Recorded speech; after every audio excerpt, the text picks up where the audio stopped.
Good company, less than 600 to travel, and Wrinkly just given a bit more leather. Moved a length and a half to Box on Lucy here, coming to the turn. The leaders going great guns, Wrinkly. 400 to go, and Wrinkly nurse to the corner. Now he puts him to work, and he takes them all off the bit behind him. Box on Lucy, she was caught flat-footed, then 2 lengths Bold Success. Storm Dancer now to the outside, starting its run. Swift Sifts near the rail, inside the 200. Wrinkly the leader. Here's Storm Dancer closing the margin though. Storm Dancer quickly dashed up to Wrinkly, hit the front and is coming away from them. Storm Dancer too good, drew clear, won at 2 lengths. Second Wrinkly, I think, a nose. Bold Success, and then amongst good company, Swift Sis, Box on Lucy, Kingdom and Empire. They were followed by Jazari, Demi Go Round, and dropping out to finish a clear last is Emma's Child.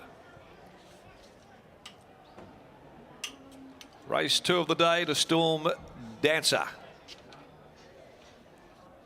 Came with a great run down the middle after getting right back there, had a couple behind it, but once it was able to accelerate and find a gear or two in the straight, although Wrinkly had kicked clear under the 59 kilos, he just started to labour over the final 150, and Storm Dancer, who'd run third to it last start but certainly met it on better weight terms today, pulled away, beating Wrinkly, Bold Success and amongst good company, and they've run 136.43.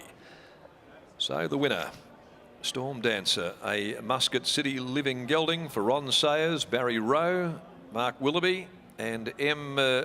Melkich, Mesdames J. Smith, H. Rowe, Ms. L.M. and D. Cullen, trained by Johnny Lugg and ridden by Sean O'Donnell. So a great week there for the Rowe family in more ways than one.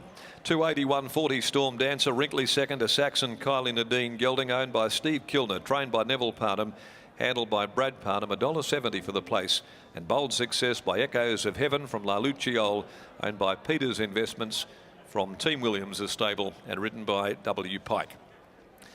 2 1/4 and ahead, the official margins after the C Corp handicap, but an emphatic victory by Storm Dancer. It's second from 8 starts. The third, the Mum Champagne handicap over the 1,000 journey at 2:35, and there are no changes to the next on the card. Well, good performance here by Storm Dancer. It cut that margin down very quickly on Wrinkly, showed a really sharp turn of acceleration there in the straight, and it was able to draw clear to win by that decisive margin in the previous event of the day. We'll take you down to Adam McGrath.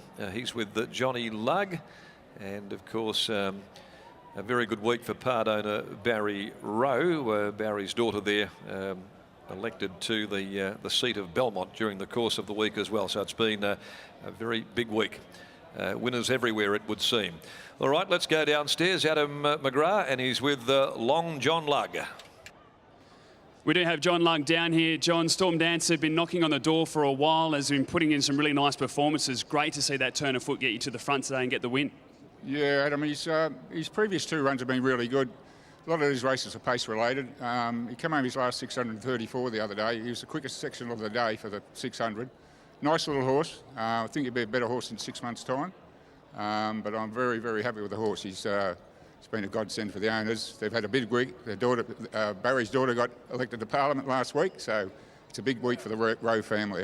We heard leading into the race that you were planning to go a little bit more forward today. Was that just to try and make sure that turn of foot, like you said, you got home the fastest 600 last week, you could just do it from the front? Obviously the race didn't plan out that way. You were back midfield, but was that the plan at the start? It was. I thought barrier 3, I said to Sean earlier, and Sean thought the same, that, you know, dig him out the boxes and get him there, but then sort of he got there and the pace slackened a bit, and he was sort of a victim of circumstances. But I must say, Sean's had 4 rides on the horse, and I couldn't be happier with the jock. He's rode him sensational every ride, you know. So going forward, I think maybe the Aquanita in 3 weeks' time, but he is in the Derby, so, you know, you dare to dream. We'll just see what happens this week.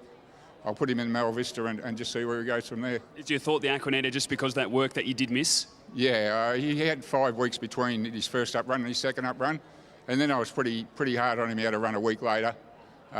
So, you know, he's a nice little horse going places, very well bred from a great stud, Yarradale.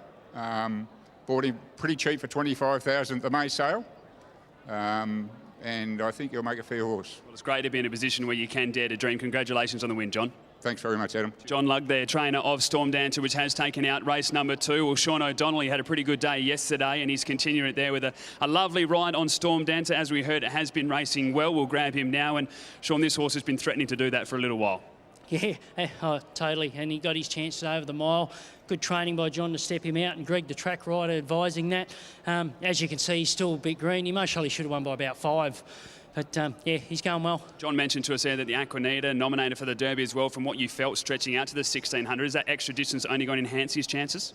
Well, you hope so. He's only a small little fella, but John doesn't have to do much, and he's just got that raw ability. And, look, hey, while he's winning, you keep going, don't you? Exactly right. Good form, mate. Congratulations on the win. Best of luck throughout. Thank you very much. Great to be here. Sean O'Donnell there, winning jockey aboard of Storm Dancer, taking out race number 2, possibly to the Aquanita next. Looking forward to all of the racing coming up here at Ascot today.